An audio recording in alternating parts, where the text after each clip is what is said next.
FragPunk is literally around the corner, well, at least for some. But if you didn't realize, recently there was an event that just went on that lasted a couple of days, maybe even 5, 6, 7 days, and it was FanFest by IGN. They basically showed a lot of games, trailers, etc. But IGN themselves went ahead and spoke to the lead producer of FragPunk, and he had quite a lot to say. So let's jump in, let's have a look. And guys, if you are on console and you are waiting for FragPunk, as soon as I get any news or information on an update of when it's going to be updated or when it's going to be releasing, I'll make sure that I will do that, because I'm actually a console player. I do have a PC, but I do much prefer playing games on console. So do stay put and I'll keep you posted. So make sure you put that notification bell on. Let's jump into this video. Have you ever played a hero shooter and thought, man, I really wish I could modify this game with cards? Well, if you have, or if you're looking for something new, then probably not. FragPunk may be just what the doctor ordered.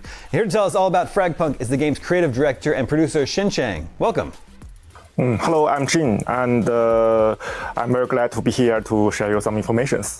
FragPunk is looking very cool. It's a 5v5 hero shooter with cards that'll switch up the gameplay in all sorts of crazy ways. So was that idea for the cards, was that always in there from the beginning, or were you...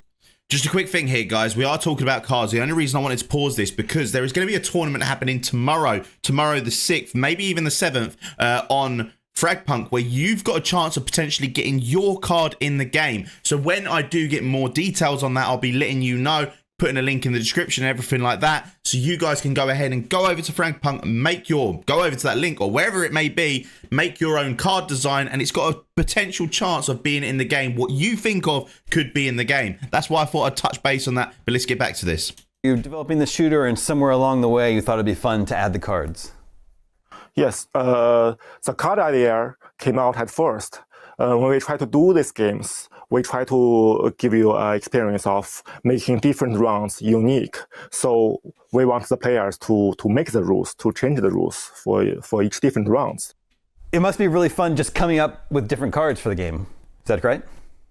Yes, very fun. Yes, we get ideas from from all your idea in mind. Like you can get that idea from the old movies, from the other from the sports, from the game you played before. Yes, you can get every idea that he inspire you. Yes. So if you want to know a bit more about the cards, if this is your first interaction with FragPunk or know about FragPunk, well, cards basically in the game could completely change the round every round. Some cards could be banned if you're on rank play, so you can see what the enemy cards have, etc.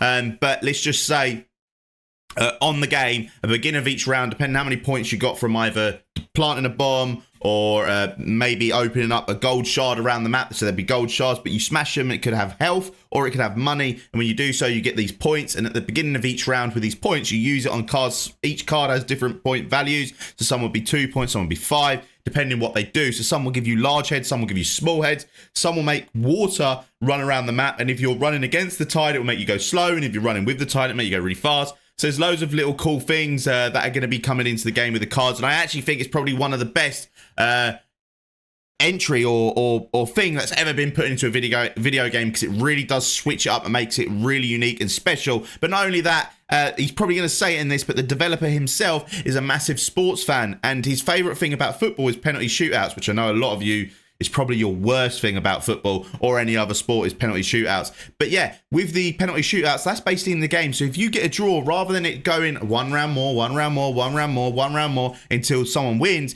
it goes to a penalty shootout, which is like a duel, which actually works like the gulag. But imagine a gulag that when you're in this gulag, there's 5 people, but you start off with 1 against 1 against 1 against 1. If you beat this one person on the other side of the gulag, you stay on to fight the second person. If you beat him, you stay on to fight the third, fourth.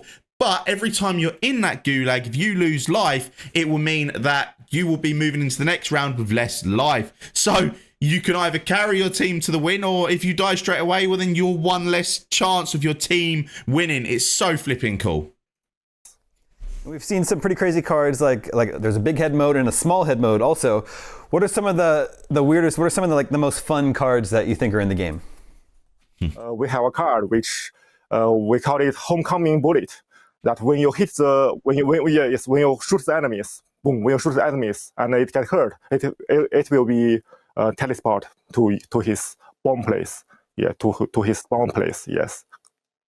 So Wait, it's what? an interesting card. And some others like when you throw a gun, the gun will turn into a torrent, or the gun will be turned into a flashbang. Yes, I love that. And the gun, fall on the ground, it become a flash and flash the enemies. Yes. Does having all these cards present some challenges when you're trying to balance the game?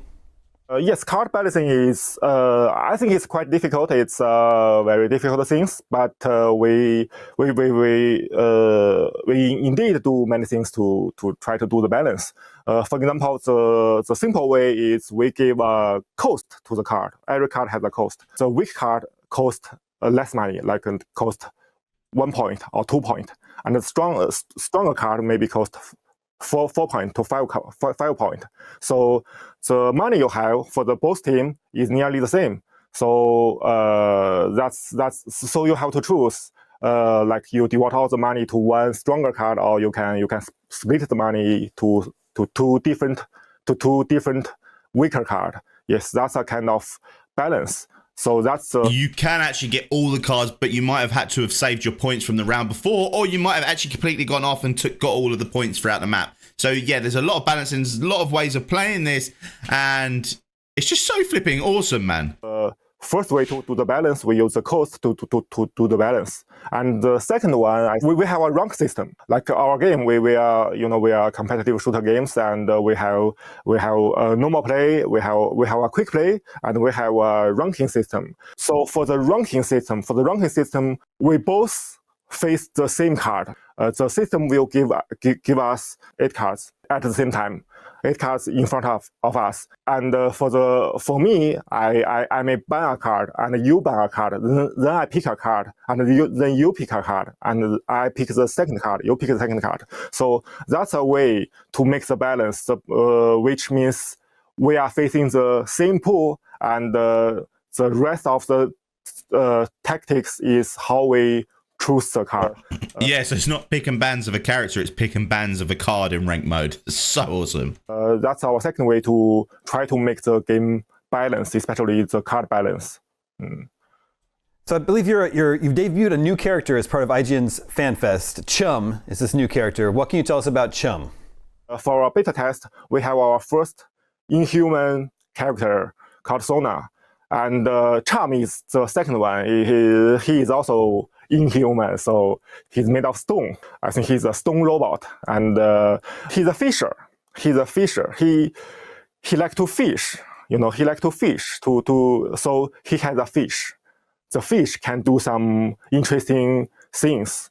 Yes, but the details we can see that when the game is launched. So, but that's the information I can give you. That he's a stone robot and he can fish. He's a fisher. Yes.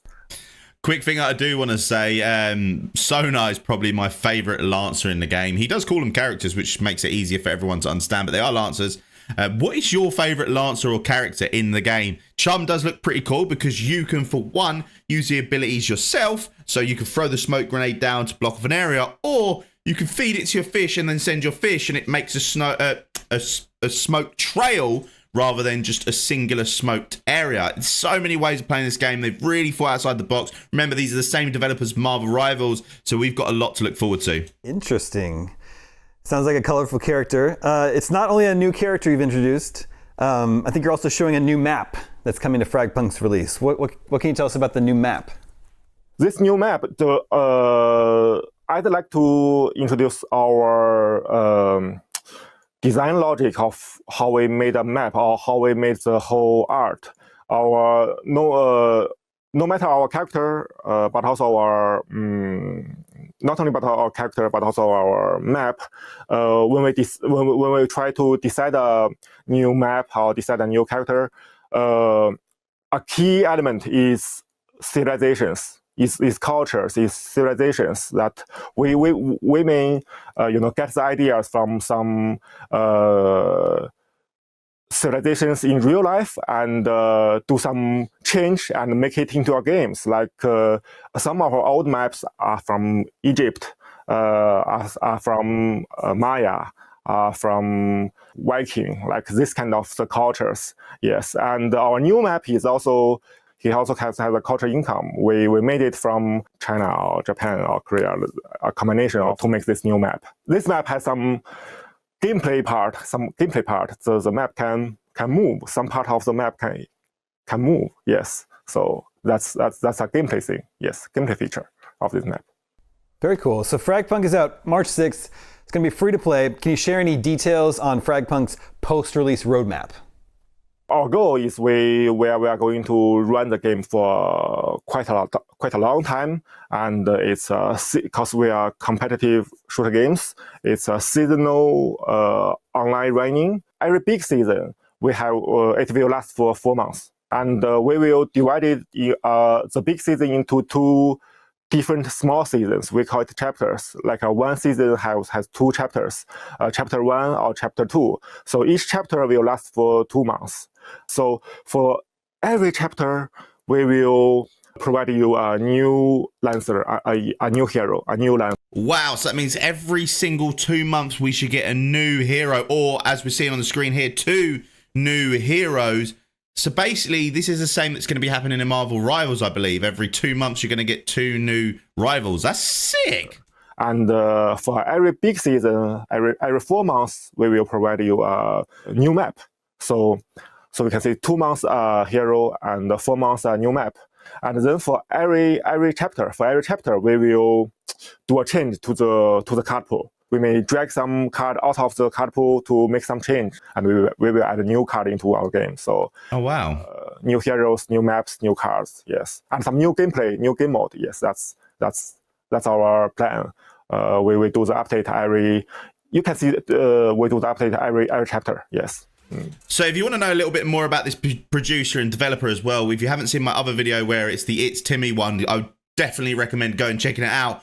But this person is so cool, his story, because he was, while he was at work, playing video game shooters, and he shouldn't have been, basically what a lot of people I know do. And yeah, his boss walked past him, saw that he was playing FPS shooters, and went, "Do you like for FPS shooters?" And he went, "Yeah, I love them." He went, "Right, you're now going to be the lead developer for our new shooter, invent something good." And they brainstormed, made several different games, and he managed to get onto this game. And what a blessing, what an actual leader that was, to acknowledge someone who has got such passion to be playing games, rather than looking at it in a negative light, saying you're playing games at work, looking at it in a positive light, going, well, if this is what you like, why don't you just give me the best version of what you want, what you like? You run the show. And this is where we've got FragPunk. Unfortunately, we have got a delay, but this is a passion project for sure. Obviously, there's going to be monetization elements in it, because the game does have to make money. It's free, but if the game's good enough, I'm sure we'll all support it. This game is awesome. And yeah, I think that kind of wraps up the video. Well, FragPunk is looking great. It's looking like it's doing some really unique, cool things that other hero shooters aren't doing. It arrives on Xbox, PlayStation 5, and PC on March 6th. Shen, thank you so much for joining us today. And for all of you viewers out there, be sure to stick around for more IGN FanFest. So let me know what you think. If you want to go watch the original video, the link is in the description. I'm going to make sure I go ahead and give that video a like. And yeah, like, follow, comment, subscribe. I'll see you in the next one. Peace.